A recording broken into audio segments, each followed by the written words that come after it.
again, everyone. It's Bitterbuski and Cat. Oh, yep. Kitty Cat.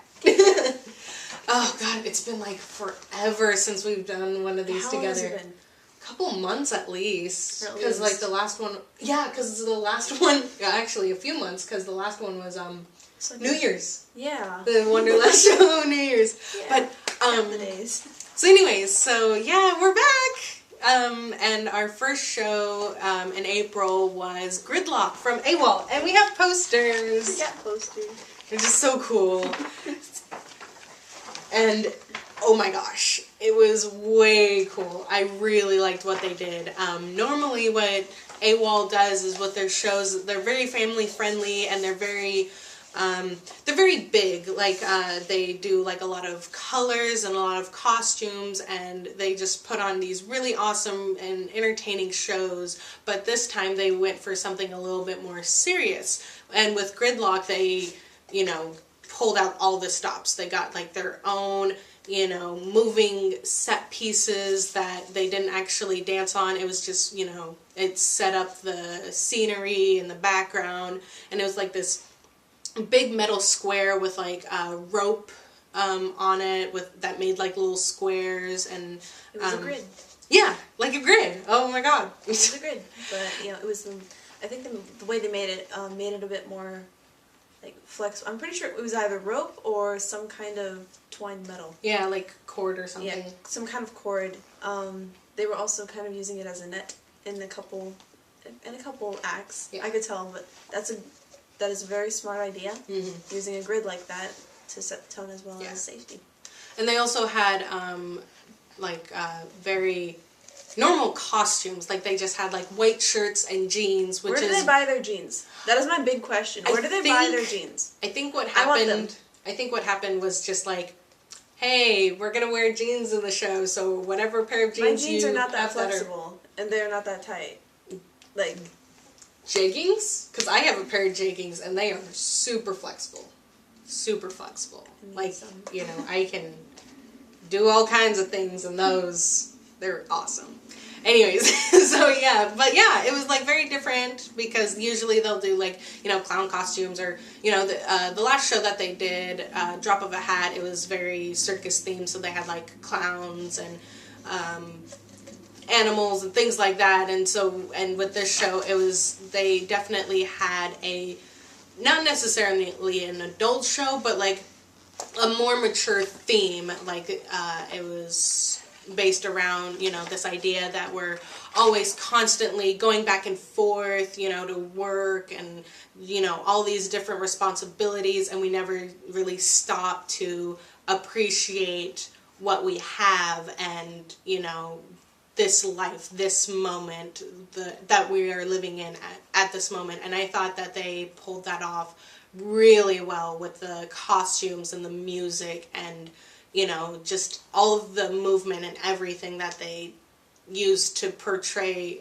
what they were going for. Yeah, it was very modern. Like, I absolutely love the music. Oh my God, Brian Free is amazing. Okay, so there's this musicianist, and his name is Brian Free, and he composed all of the music for this show, and he's done that before for AWOL. I believe it was it was an Art in the Dark show, and Art in the Dark is a show that AWOL does every year, where they perform in the park, in Maywood Park, I believe it is. But anyway, so yeah, they've worked with Brian Free before, and his music is so good. It's so good.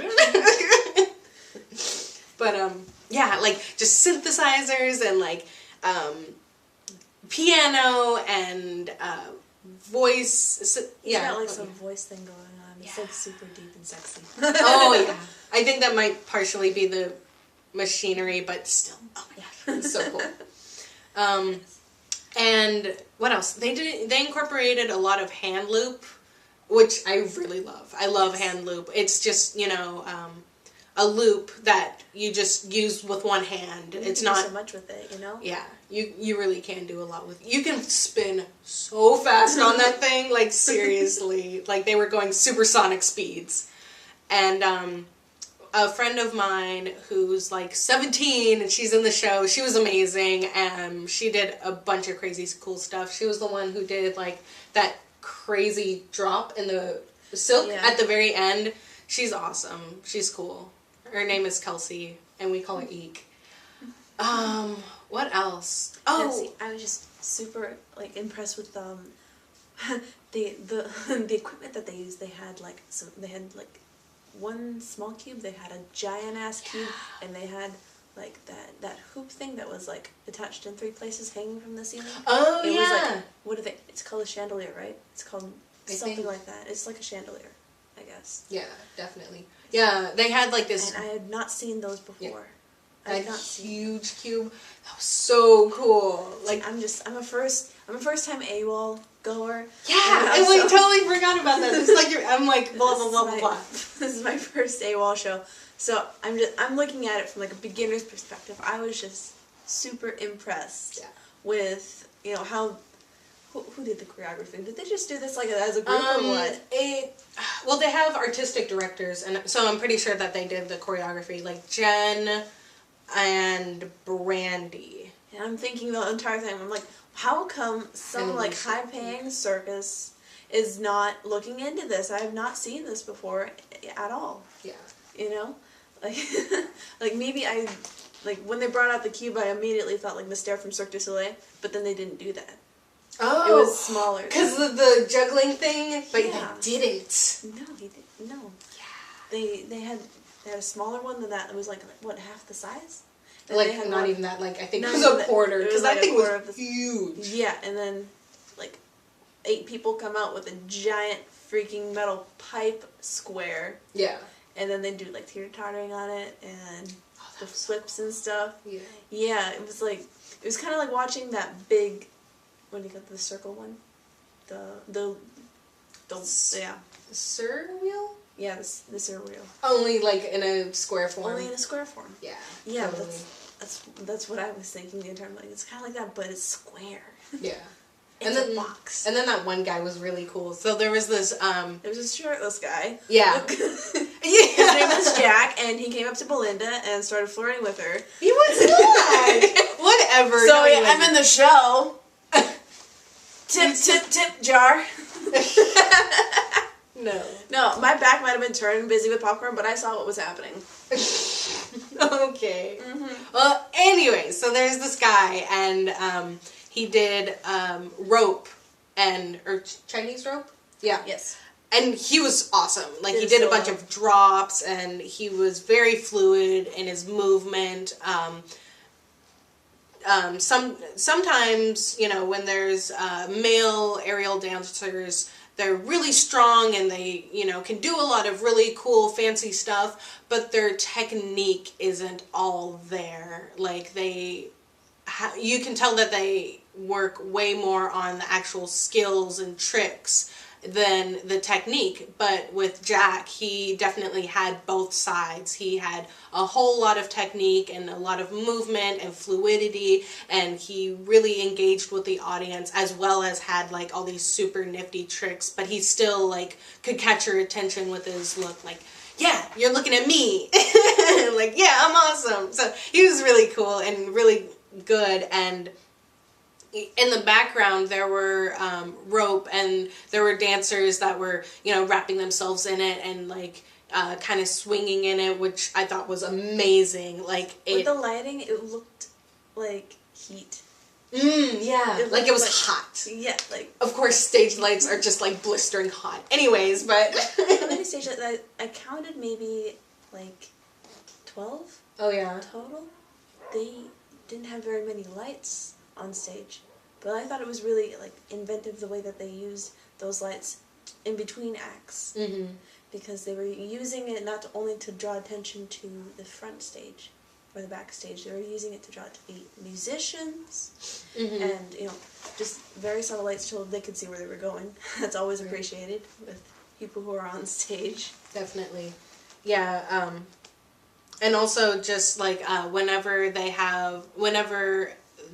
there was like a soloist or a duo piece, some dancers would come in and like do some stuff while the people in the air were getting ready to do a trick, which was kind of cool. It was like they really incorporate a lot of different levels, and AWOL's always been known to do that, like just have something going on the ground while also having something up in the air. Yeah. So there's always like something to look at, but it never feels too busy. Like they're just making the most out of the space that they have, which is amazingly awesome. And also the duo piece, like the kind of acrobatics but kind of dancing at the same time with the guy and the girl. Yeah. That was really cool. Like, again, choreography. I really love that. You know, just they did like one or two moves that I was like, you can do that. Like what? Like yeah, you can do that. Like, it was the one where like he had her between his legs and like he had her arm and then he like flipped her over. Oh yeah, I was and like, then, how did that happen? Wait, what? She moved. Where is she? What else? Okay. Oh, so yeah, that was pretty much the show, I think. So we got to work concessions because I really wanted to volunteer to help out with the show and everything. Yeah. And I was going over to the bar to get some ice, and I saw Leapin' Louis Lichtenstein, and I was like, oh my god, I have to ask him. So I said, I'm sorry, sir, are you Leapin' Louis Lichtenstein? And he said, yes, and I'm like, oh my god, I'm Belinda Washington, I love your show. I couldn't even talk. I was just, I was like speechless, which is like so weird. And so, after the show, we definitely stood out. Yeah, yeah. And we both got one. Yeah. So, I'm like, okay, wait, what, he's here right now? Right. She comes back, she's like, Kat, he's here! I'm like, what? Yeah. So he was there. And I'm like, you know what we should do? You know what we should do? Since he's here, and he's trying to kind of advertise attention, we should ask him for an autograph. Yeah. So yeah, he was there to pass out flyers for the upcoming Umbrella Festival, which I already have my pass for, of course. But yeah, he had these handouts, and Kat was like, "Oh my gosh, we should get him to sign it." So we went over and we got it signed, and I'm like, keeping this forever. I'm gonna get Noah to sign it, and like Blake, and like AWOL people, and Zoom, because like all of these different people are gonna be in the festival. Yeah, it's just gonna be covered in signatures, and I will cherish it forever. We're going to frame it. Yeah, because we're circus fangirls like that. So that's pretty much it. The next show is next week, I believe. Next week? Next Saturday. Yes. On April 19th is the first Umbrella Festival show. So I got my ticket. Yes. So that'll be really exciting, and until then, we will see you all again very soon. Bye! Bye, people. I love you all. Especially you. Yeah, I'm talking to you. Yeah, you. With the face. With the face. I love you.